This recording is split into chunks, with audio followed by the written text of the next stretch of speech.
Hello दोस्तों, स्वागत है एक बार फिर आप सभी का आपके अपने यूट्यूब चैनल एग्जाम नॉलेज पर। तो दोस्तों, आज के इस वीडियो लेक्चर में हम पढ़ेंगे प्रतिरोधों का श्रेणी क्रम संयोजन। तो जी हाँ दोस्तों, आज के इस वीडियो लेक्चर में हम जानेंगे कि जब तीन प्रतिरोध R1, R2 और R3 को श्रेणी क्रम में जोड़ा जाता है तो उनका जो टोटल प्रतिरोध है वो किस प्रकार ज्ञात किया जाता है, उसका मान कितना आता है। तो एक बार फिर से कर रहा हूँ, एग्जाम के पर्पज से very very most important topic है, एक बार आप इसको तैयार जरूर करिए।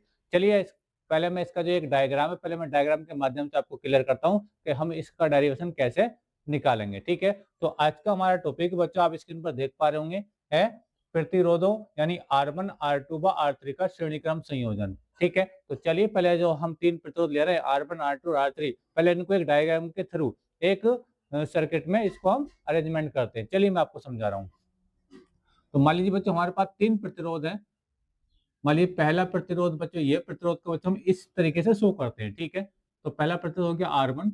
मान लीजिए दूसरा प्रतिरोध और हमारे पास है, ये मान लीजिए प्रतिरोध R2, और नेक्स्ट यानी एक थर्ड प्रतिरोध और हमने ले रखा है, यह प्रतिरोध R3। ठीक है, मैं नाम लिख देता हूँ। ये प्रतिरोध बच्चों है R1, दूसरा प्रतिरोध है मान लो R2, एंड थर्ड प्रतिरोध हमारे पास है R3। ठीक है, और तीनों देखो एक ही लाइन में लगे होते हैं, इसका मतलब होता है कि तीनों क्या बच्चों श्रेणी क्रम में है। जब प्रतिरोध एक ही लाइन में लगे होते हैं तो उनको बोलते हैं बच्चों हम श्रेणी क्रम संयोजन। ठीक है, समझ में आ रहा है। चलिए अब हम तीनों का संबंध बच्चों एक बाह्य बैटरी से करते हैं। इससे बच्चों एक बैटरी हम यहाँ लगाएंगे यहाँ पर। ठीक है, तो मान लीजिए बच्चों हमने यहाँ पे बैटरी अप्लाई कर दी है। ठीक है, और बैटरी का बच्चों ये पॉजिटिव टर्मिनल है और ये बैटरी का नेगेटिव टर्मिनल है। ठीक है, इस सर्किट को ऑन और ऑफ करने के लिए हमने कुंजी लगा रखी है जिसे हम कहते हैं के। जैसे घरों में होती है ना चटकनी, ऑन ऑफ करने के लिए, तो यहाँ पे हम इसको कुंजी कहते हैं। ठीक है, जिसे हम के से रिप्रेजेंट करते हैं। ठीक, क्लियर है आप लोग को मेरे? तो ये वही चटकनी है जो के से लिखी गई है।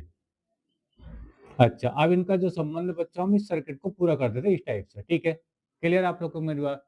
अच्छा, अब जैसे देखो कुंजी को हम जब ऑन करेंगे, इस कुंजी को जब बच्चों हम ऑन करेंगे तो ऑन करने पे बच्चों क्या होगा कि जो बैटरी यहाँ पे लगी है, ठीक है, तो बैटरी से बच्चों करंट यानी धारा प्रवाहित होनी शुरू हो जाएगी। तो यहाँ से बच्चों करंट प्रवाहित होना शुरू हो जाएगा, और ये जो करंट है बच्चों कौन सा करंट है? ये आई करंट है।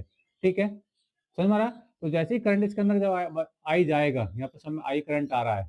ठीक है, इधर करंट दर्द होता हुआ बच्चों इधर आएगा। ठीक है, तो ये जो प्रतिरोध हमने लगाए R1, R2 और R3, तो यहाँ पे क्या आएगा? वोल्टेज उत्पन्न हो जाएगा। क्या हो जाएगा? क्योंकि इसके अंदर धारा बह रही है। ठीक है, क्योंकि हम लोग जानते हैं कि वोल्टेज और धारा एक दूसरे क्या होते हैं? समानुपाती होते हैं। अगर कहीं करंट है तो वोल्टेज भी जरूर होगा।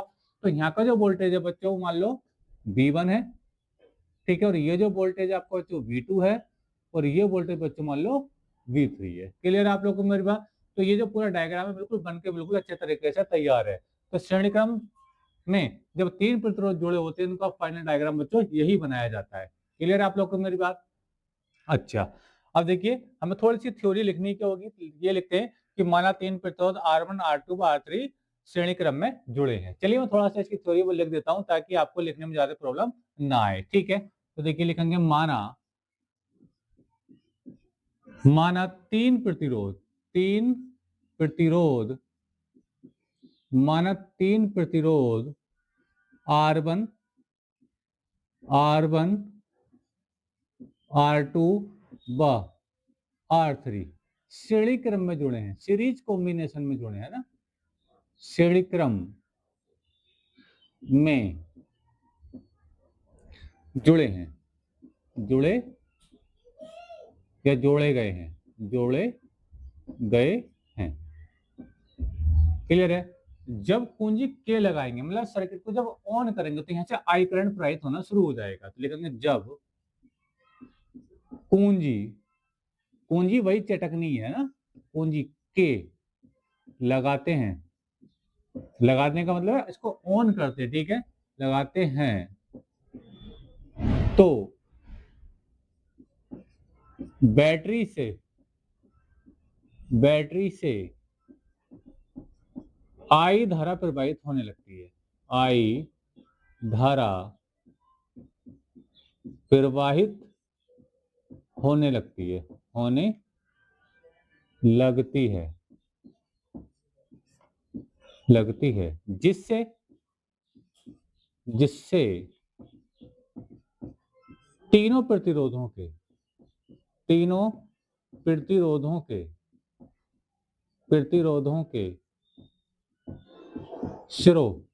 तीनों प्रतिरोधों के सिरों के बीच विभवांतर B1 B2 व V3 B1 B2 व V3। ठीक है, जब बैटरी हम पूंजी लगाएंगे मतलब ऑन करेंगे तो बैटरी से करंट आएगा, करंट की वजह से क्या होगा, यहाँ पे वोल्टेज उत्पन्न हो जाएगा। ठीक है, उत्पन्न हो जाता है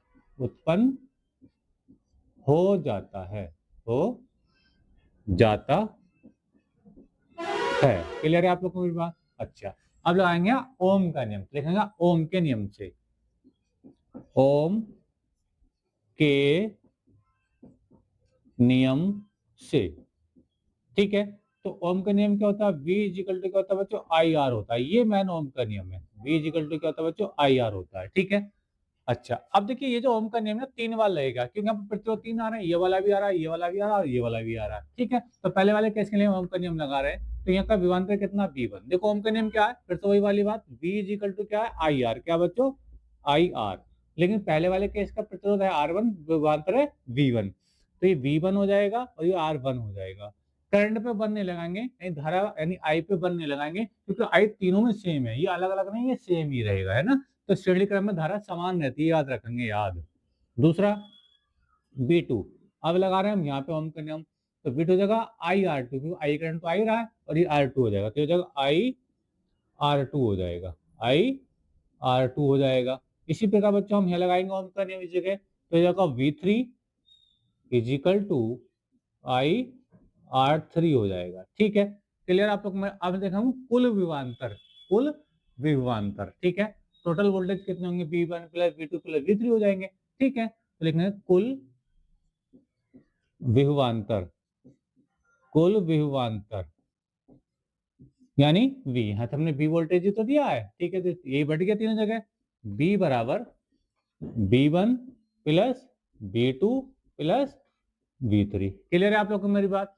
अब देखो B1 B2 B3 का मान ही हैंगे, B1 का ये हैगा, B2 का ये हैगा और B3 का ये हैगा। ठीक है, तो मान रख देंगे। चलो यहाँ पे कर देता हूँ मैं, आप यहाँ पे देख पाइए। ठीक है, तो फाइनल V तो ये आपका चल ही रहा है। ठीक है, इसको मैं थोड़ा ऐसे कर देता हूँ। ठीक, थोड़ा सा इसको सीधा कर लेते हैं ऐसे करके। ठीक है, तो आपका जो है ये V ये चल ही रहा है, ये वाला V। अब B1 है ना, तो B1 का मान क्या, IR1, क्या हो जाएगा, तो ये IR1 हो जाएगा, प्लस फिर क्या आ रहा है, V2 आ रहा है, तो V2 का मान क्या, IR2 है, तो बच्चे ये IR2 हो जाएगा, प्लस फिर क्या है ये V3, तो V3 का मान कितना, IR3 है ना, तो ये IR3 हो जाएगा, IR3 हो जाएगा। ठीक है, अब देखो तीनों में से I कॉमन आ रहा है, क्योंकि तीनों में समान धारा है, तो एक जो कॉमन वाली चीज है, जो I कॉमन है वो हमने बाहर निकाल दिया।